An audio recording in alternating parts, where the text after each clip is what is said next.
Hello and welcome to the first episode of Responsible Shooter.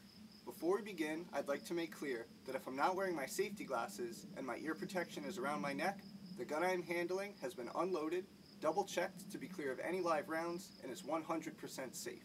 With that being said, let's jump right in. The first firearm we're going to check out is also the first gun I ever purchased, the Glock 19. To be honest, this wasn't my first choice for a handgun. Originally, my heart was set on a Ruger 357 Magnum revolver, and while I do still plan on owning one someday, the Glock 19 was truly the best decision I could have made. Now, I'm not here to tell you which gun is the best for new shooters, but I can tell you why this gun was the best for me as a new shooter.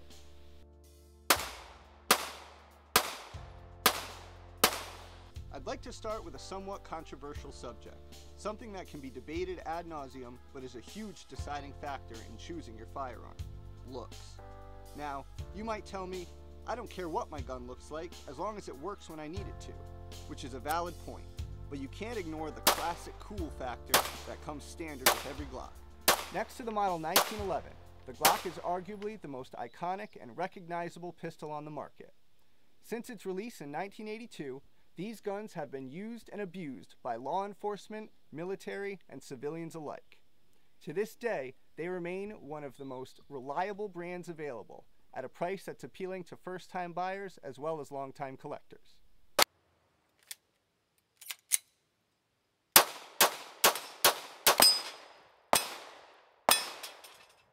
Next, let's talk about the ammo. Ammunition has become harder and harder to come by over the course of the last year. New, strict gun laws have been passed all across the country, and here in Connecticut, it is especially difficult to be a shooter in the wake of the Sandy Hook tragedy.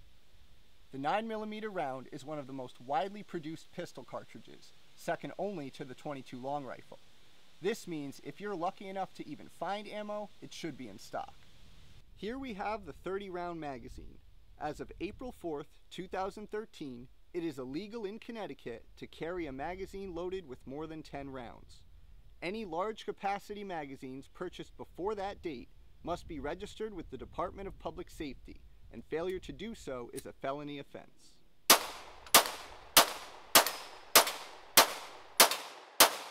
Now, let's talk practicality. The standard Glock 19 magazine holds 15 rounds.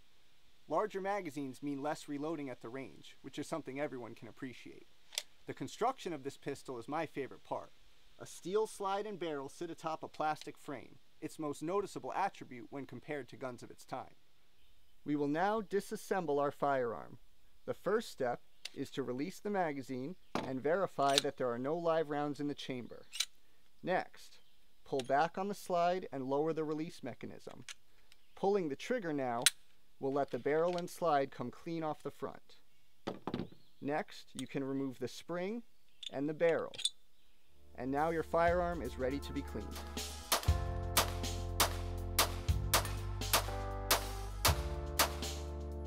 This is a firearm with very few moving parts, which not only makes it appealing to new shooters, it's also convenient for military and police as well, as all of these parts are interchangeable with any other Glock 19.